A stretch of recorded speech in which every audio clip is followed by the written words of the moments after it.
So before the startups get the money, right, someone has to provide the capital to the funds that are then going to provide you, startups, with capital or provide capital to the startups. So we're going to talk about who some of these investors are, what they're doing, why they're investing in this area of startups and private equity and Africa and MENA, this region. And we're going to have an honest conversation amongst ourselves here about this topic today. I hope you'll find it exciting. What I'd like to start with is some introductions, so you know the amazing panelists we have up here today, because we do have an incredible group. So let me start with the person to my left, Douaa. Go ahead, Douaa. I'm going to let every speaker give a 30-second introduction about their background for you.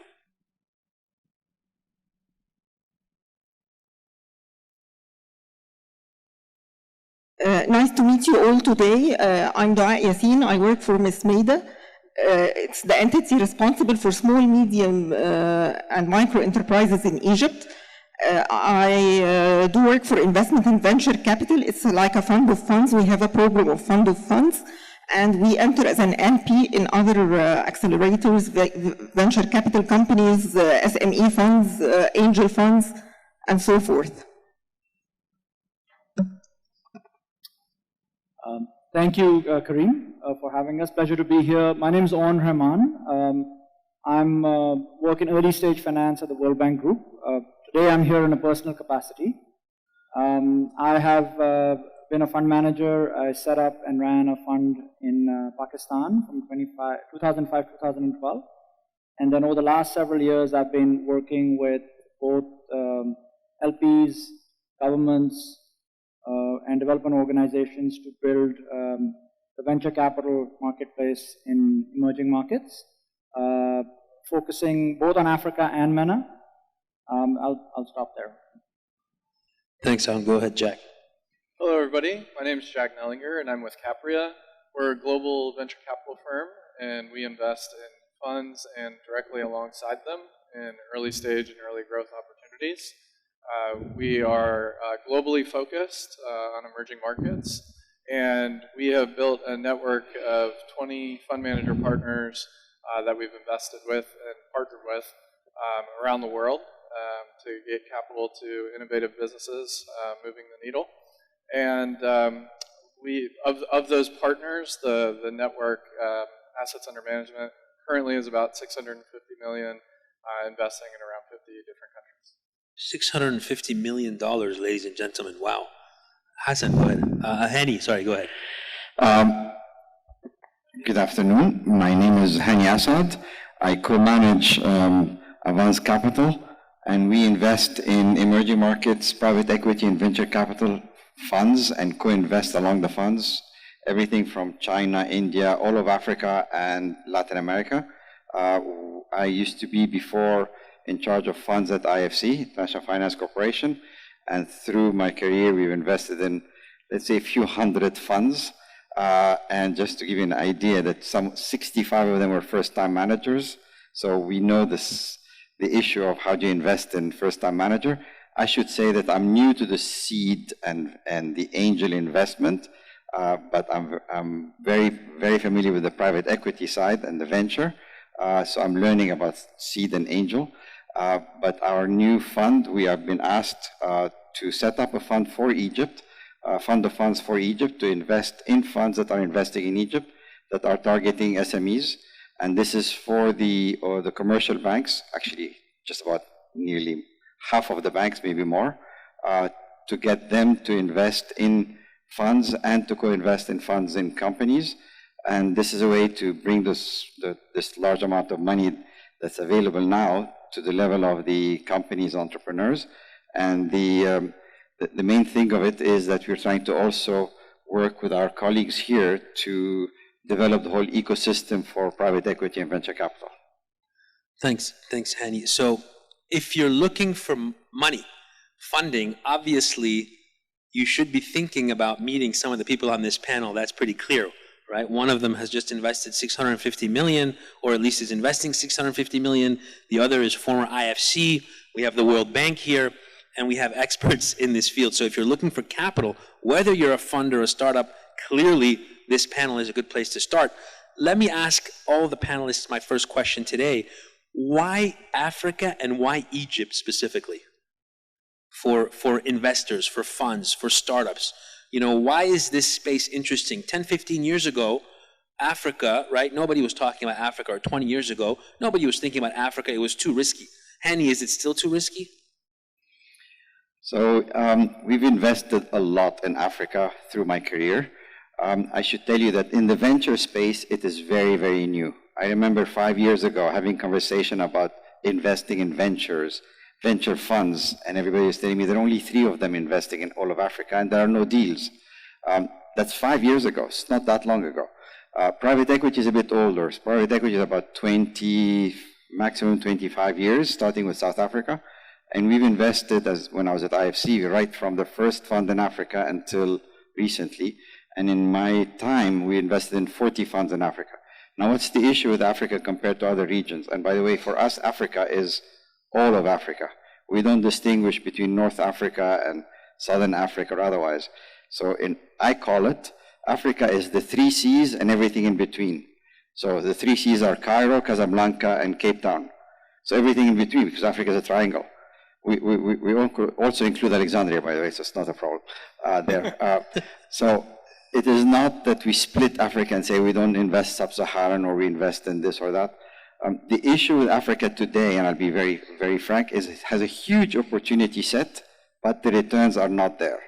So that investors are not investing in Africa. If you take the average return of funds in Africa today, is by far the lowest of all regions in the world. We are looking at sub 6%, so it's not there.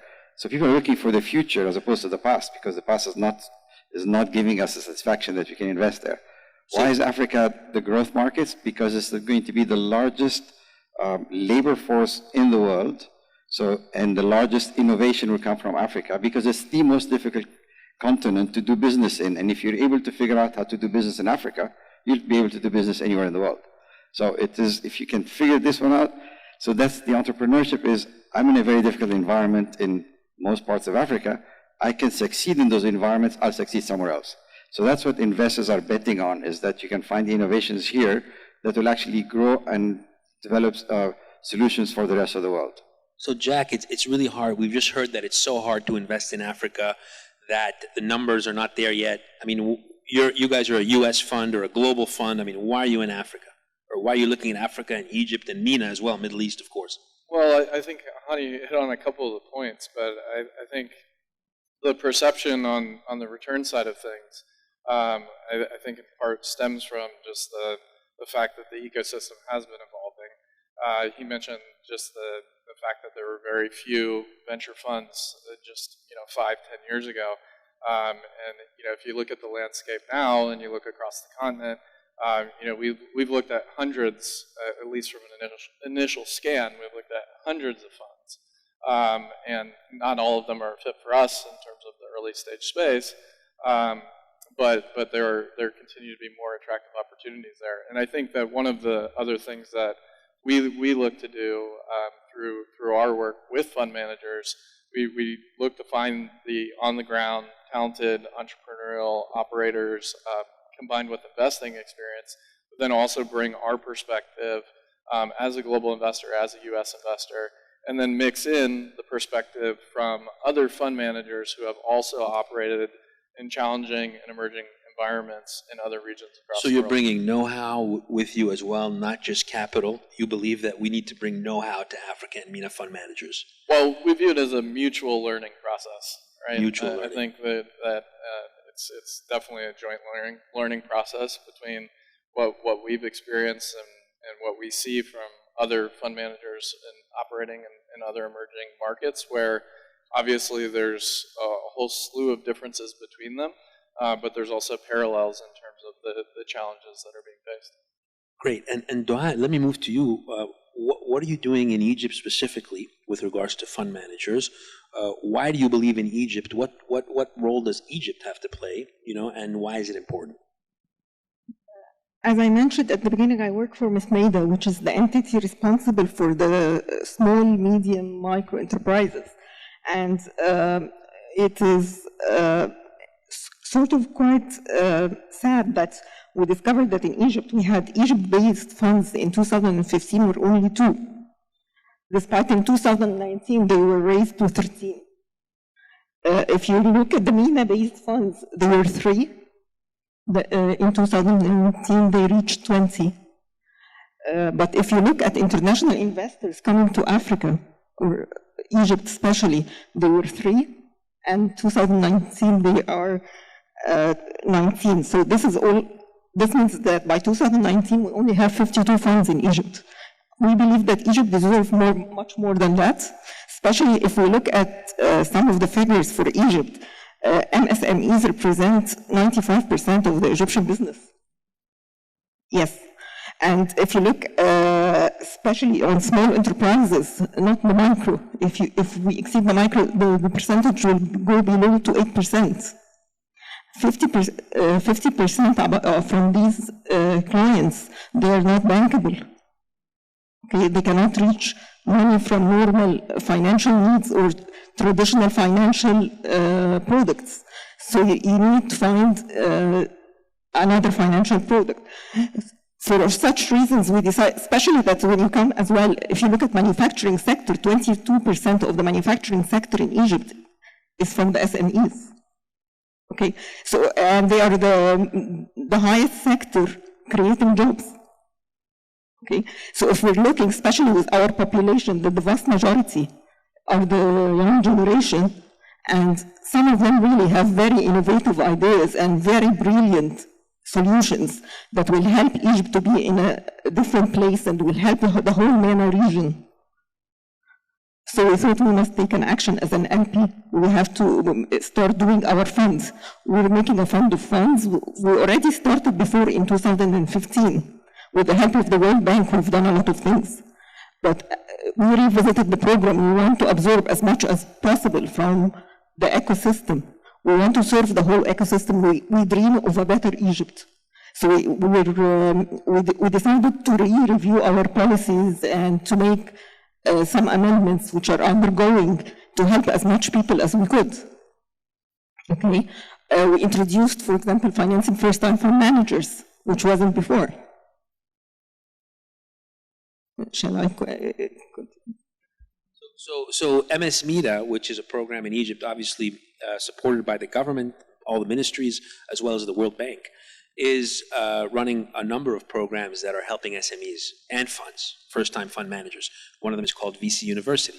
It's for first-time fund managers. So clearly the Egyptian government and the World Bank are working together to support SMEs because of their impact on the economy, as Douaa just mentioned to us. Huge impact, huge impact currently, and huge potential impact on the economy. I want to turn now to Aun. What can the private sector, public sector do together to make investing in these kind of riskier frontier markets more palatable for investors? I mean, how can they work together? What do you think? Thanks for that. Well, I think start with what Hany said. I think he's given us a big picture overview of historical performance of the fund space, right? 6%, and that's on a risk-adjusted basis. That's not attractive enough. I think both organizations like Capria, which is a private sector fund of funds, I think it's a phenomenal innovation in the development of the fund management space globally. They're a pioneer. There are a couple of others like that. We need 25 of those or 30 of those to really move the needle, right? So we're hoping others will learn from their experience. MENA is another pioneer as a government agency in the region. There are a few others in Africa and MENA that are beginning to do this. So we're beginning to see signs of that happening. I think, look, from a perspective of investment capital, Hany's obviously been doing this for a very long time, so he's much more qualified. Private sector capital will go where the returns are good. Okay, so there are some benchmarks, and you agree that the returns are not good enough? Yeah, so I'm not going to challenge his view on the fact that it's 6%. The future will be better for a few reasons. One, organizations like Capria and MENA are laying the groundwork. They're reducing the transaction cost to invest, right? They come with their own models, but they're recognizing that their role is not just as capital providers. They have to build the field, right? The VC industry in MENA and Africa is still very, very nascent. Everybody's talked about the SME space. I think we all should never lose sight of the fact that for Africa and MENA, if you want to move the needle on the role of firms, 95% of that's going to come from the SME space. It's not going to come from high growth tech startups. Those are basically the engines of innovation in the economy, and we need a vibrant VC sector regionally, maybe in some of the large economies as well. But the SME space is critically important, and building solutions, so not just relying on banks. Banks are going to be a dominant form of capital for firms, but we're seeing in Africa and in MENA, but predominantly in Africa, a lot of innovation around how to provide financing to SMEs. Dedicated SME funds are getting set up, in addition to VC funds. And that's really exciting, right? So in terms of almost a generation of fund managers who are learning from other markets, but also innovating in their own markets, supporting by field builders, both in the public sector and the private sector side. And then, of course, ultimately, it's the firms themselves. And what's really exciting is Egypt is clearly becoming a leader in that space, but if you see across Africa and in MENA, we're seeing innovation happening across, including in FCV markets. So I work in Iraq, I work in Palestine, I've worked in West Africa, which are not the big geographies in the region, and we're seeing innovation happening over there, right? So I would like to believe that with the kind of innovation we're seeing in the startup and SME space, with the first wave of field builders, both in the public sector and the private sector side, that this historical number that Hany referred to, we'd like to see that change in the next 15 years. And I think that's possible, right? I think with, and especially with the blend, there's a term called blended finance, where the public sector and the private sector combine their know-how and capital. And the public sector is supposed to play that catalytic role. The private sector ultimately has to seek risk-adjusted returns, but that's their job. So they bring in the expertise. And the first wave of people who are doing that obviously are those early pioneers. So it's an exciting time. So and we've still got a lot of I would say potholes on the road. We do still. But there's a road being built, and that's very exciting. So are you saying that all this stuff we've been hearing about in the news about like Trella raising 40 million and Swivel at, I don't know, $1 billion valuation, it's still the beginning? That's still the beginning? It can be more? So look, I mean, I think that's really exciting. Egypt in particular has seen a phenomenal growth. I mean, if I just look at from 2 years ago, 3 years ago, the amount of capital coming into Egypt, the numbers are getting much larger. 270 million last year alone. It's now sort of amongst the big four, probably fastest growing in terms of capital flows. In Africa, the big four are sort of Nigeria, Kenya, South Africa, and Egypt. And then the big three in MENA, which is UAE, Saudi, and Egypt.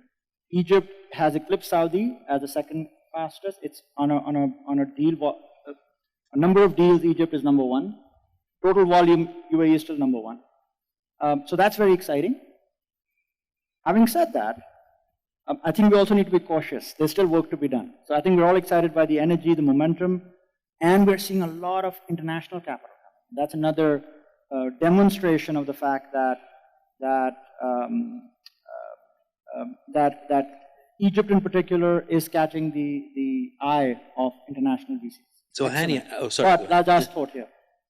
But I think we need to be careful that this is still a long-term game. Yes. So, there's a flavor of the month thing that I always worry about, right? You don't want to be in a situation we end up with bubbles also. So this asset class is about long-term investing and long-term returns. And that's why someone like Hany can educate us about taking that 30-year view and bring us all down to earth. So let's ride momentum and energy, but also realize we're in this for the long haul. We're built for the long haul. So let's be reasonable optimists in a way. Hany, I mean, would you agree? Is Egypt a cornerstone within your Africa strategy or regional strategy? I mean, we just heard that Egypt is at the center of Africa in a way, or one of the top markets in Africa. It's also one of the top markets in MENA. So Egypt seems to be at this very interesting crossroads. I mean, how does it feature in your strategy? So it is among the biggest economies in Africa. And just look at venture first. There are really 4 what we call venture ecosystems in Africa. We give them names, by the way. So just to give you the one in the south, it's called Cape Silicon, which is Cape Town. Guess what is it called in Egypt? There is a name for it. Within our world of VC, we call it the Greek campus. Then there's the Savannah Silicon, and then there is Yaoundé, something that in Lagos. So there are only 4 of them. Why is it important to have an ecosystem? Because innovation is not sufficient. You need to have universities, research centers, you need to have investors, you have angel investors, you have to have, I mean, there's education investors. You need to have people who are going to buy into those companies once the venture wants to get out. So there's the PE world, etc. So there's a whole system, we call it the ecosystem. And there are very few of them around the world, so don't think that venture can happen anywhere. That's why we call it Silicon Valley, right? There are only 3 or 4 of them in the US that we can call them ecosystems per se. In Egypt, there is that, let's say, the ecosystem developing quite well. So there are 46 universities now in Egypt, 20 public and 26 private. That's quite a large number of universities. That's generating, as the AUC Ventures is showing, a large number of new ideas. Then we need the investors that come after that, but the investors come in stages. They don't just do everything in one go. So there's the angel, there's the seed, then there's the VC. We call them early VC, late VC. There's early PE and late PE. And what we find is there is no pickup from one to the other. In many countries, by the way, it's not just Egypt. And that pickup, which means they sell one company to the other, is actually what makes a market grow. Give you an example. India's economy is larger of entire Africa by 20%. So it's 20% larger than all 54 countries of Africa. India in the last 5 years had 84 unicorns. 84 unicorns. That's unbelievable. I think the last I know is there only 1 unicorn in Africa. So we have a long way to go, but we can develop very quickly as India did. And only a few years ago, until a few years ago, there was no pickup between the VC world in India, which has a large number of fund managers, and the PE world. We invested in the first fund that was in between the two, and it did very well. It was picking up Series A, B, C, and was start selling those companies to the PE world. So it requires an ecosystem. So what we are all working on is how do we develop this ecosystem to make it work? Everything from the VC university to the work that GIZ is doing, to Ms. MENA is doing, to Capria is doing. All of us are trying to do this. What are we trying to do is to attract more international investors to come and invest in funds in Egypt, that the money will then go to the entrepreneurs and the companies. So if we put in 20% of a fund, 30% of the fund, we need to fund the rest 70% somehow. So what we want to do is when international investors look at an Egyptian fund, or a fund manager can say, this is a world-class fund or fund manager, I will invest in this. That is what we want to achieve, a world-class standard that the fund managers can get up to, that they can then attract this money. And we can say among ourselves, we are anchoring those funds with money that's very specifically targeted to anchor those funds. These kind of activities are going to actually change the market, and we see those markets changing rapidly. So if we do these things right, we will get the amount of money invested in Egypt today quadruple within a few years. It doesn't take that much to change the market as long as investors feel confidence that their money is well managed and is going to be well invested, and we'll get there. So even more funding for startups in Egypt. I mean, what a great suggestion. I'm excited personally as well. So Douaa, and Hany mentioned VC University, and Douaa mentioned that there's not enough funds in Egypt. Can you talk to us a little about what you're doing at MS MENA specifically for new fund managers? Because you could obviously import fund managers from abroad, or you can try to cultivate fund managers internally inside the region. How would you do that?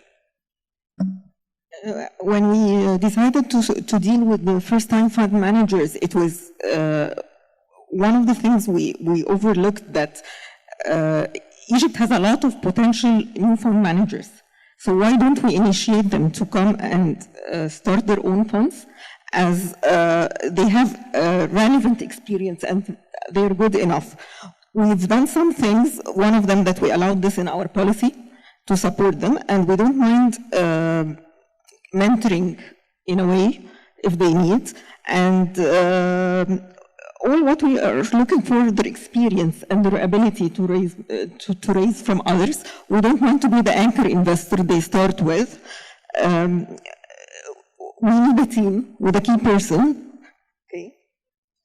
This is very important. guys, because a lot of times, I'll give you the mic back, but a lot of times, first-time fund managers, they struggle to raise money.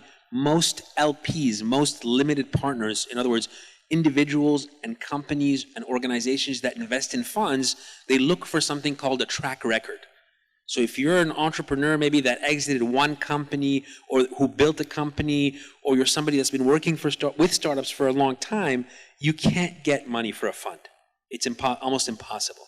So what Douaa is saying is that MENA, in partnership with the World Bank and the Egyptian government, have changed their policies to be able to be one of the few organizations in Egypt and globally that actually supports and invests in first-time fund managers, right? So I just wanted to clarify that. And Jack over at Capria, I believe, and Hany are all doing the same thing. They're all investing in first-time fund managers, which to you may not sound like a big deal if you're not in the industry, but it's a huge deal, right?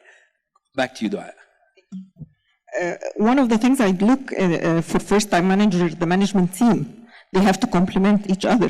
They have to be a team at least compromising of two. I won't give a single person alone. They have to have a skin in the game, okay, as well, that they have to be part of the like a 1% at least of the fund.